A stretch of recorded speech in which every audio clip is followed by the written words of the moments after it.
Salam sejahtera Malaysia. Selamat datang ke channel Fels Lifestyle. Info padu, info hangat disediakan di dalam channel ini. Seperti yang kita tahu, hangat topik di Malaysia berkaitan dengan dua pemimpin besar Malaysia, yaitu Tun Mahathir sebagai bekas Perdana Menteri dan juga Datuk Seri Anwar Ibrahim sebagai Perdana Menteri hari ini. Saudara-saudara, berkaitan dengan siasatan yang dilakukan terhadap Tun Dr. Mahathir Mohamad, berkaitan dengan siasatan yang dilakukan terhadap bekas Perdana Menteri dua kali tersebut, banyak cakap-cakap bahwa siasatan itu adalah bermotifkan politik. Namun, akhirnya Datuk Seri Anwar Ibrahim sekali lagi bersuara dan membuat pendedahan yang pasti mengejutkan ramai, terutamanya kepada Tun Dr. Mahathir Mohamad sendiri dan kepada seluruh keluarga ataupun kroni Tun Dr. Mahathir Mohamad serta penyokongnya. Nah, saudara-saudara, dalam satu artikel melalui sinarharian.com yang bertajuk Siasatan Terhadap Tun M Profesional Tiada Unsur Politik. Kenyataan ini dari Perdana Menteri Malaysia sendiri, yaitu Datuk Seri Anwar Ibrahim.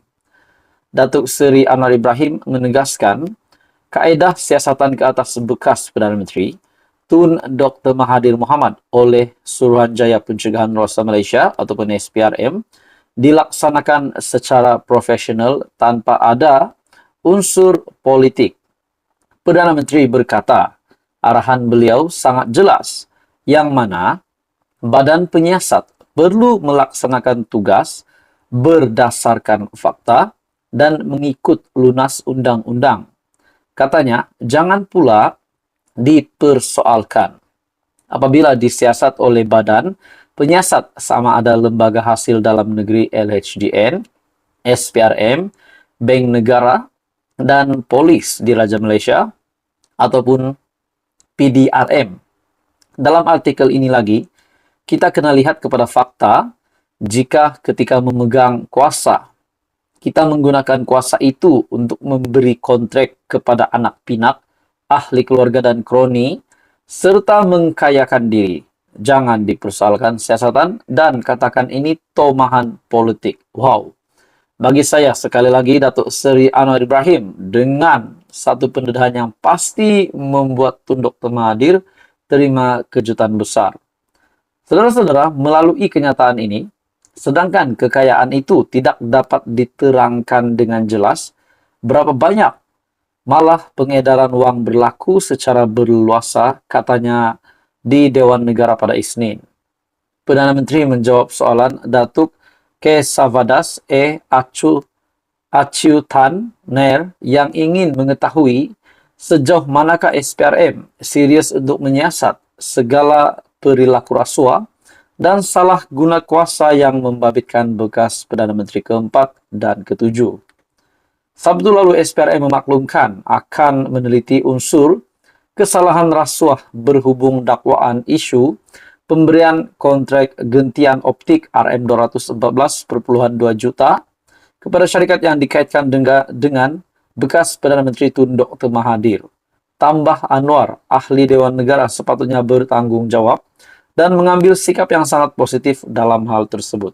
Nah, saudara-saudara, tuan-tuan dan bapak semua, akhirnya Datuk Seri Anwar Ibrahim membuat kenyataan bahwa siasatan yang dilakukan terhadap Tun Dr. Mahathir, siasatan yang dilakukan ke atas bekas Perdana Menteri oleh SPRM adalah secara profesional tanpa unsur politik.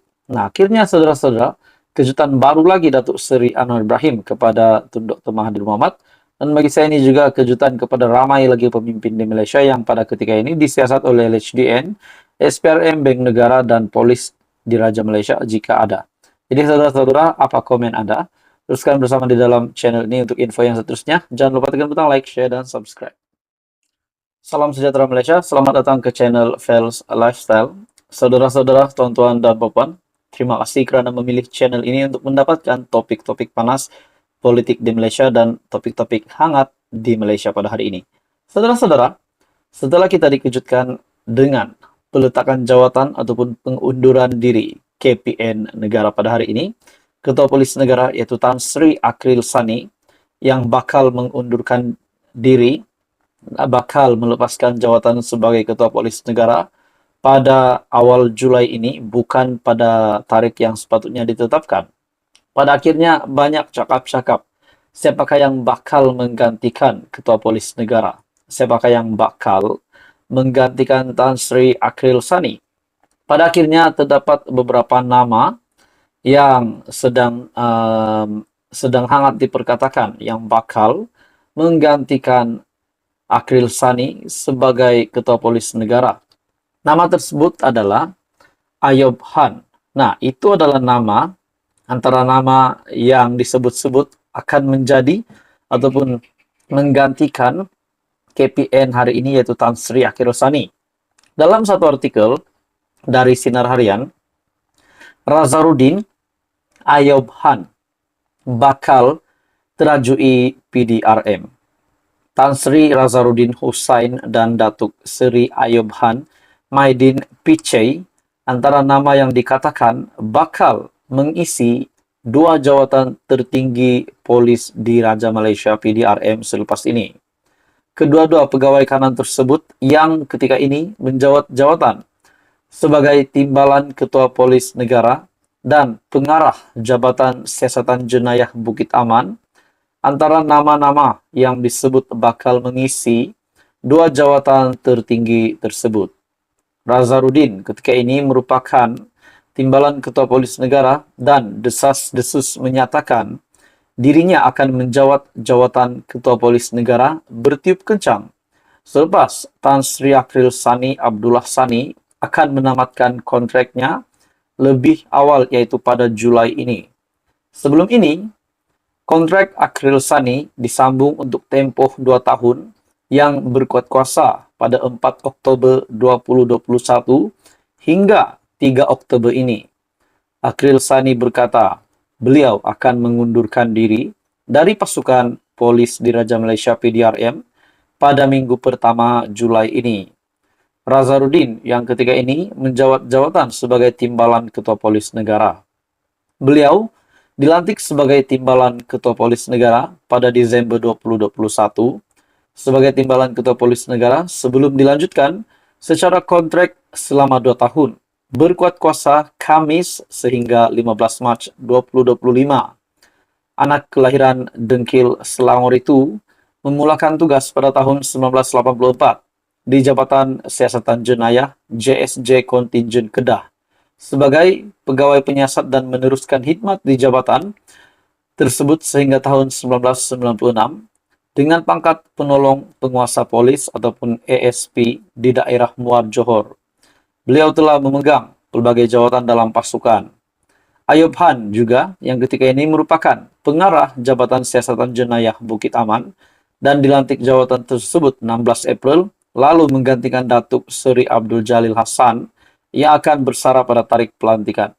Sebelum ini Ayub Han merupakan pengarah Jabatan Siasatan Jenayah Narkotik Bukit Aman sejak dilantik ke jawatan itu pada Januari 2022.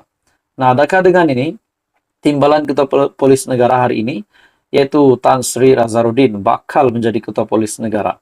Dan juga tidak mustahil juga antara nama yang disebut yaitu Datuk Seri Ayub Han antara nama yang dikatakan bakal mengisi dua jawatan tertinggi. Jadi mungkin Ayub Han menjadi Timbalan KPN ataupun menjadi KPN, ataupun mungkin Tan Sri Razarudin juga boleh menjadi KPN ataupun Timbalan KPN. Jadi apa komen Anda, saudara-saudara? Teruskan bersama di dalam channel ini.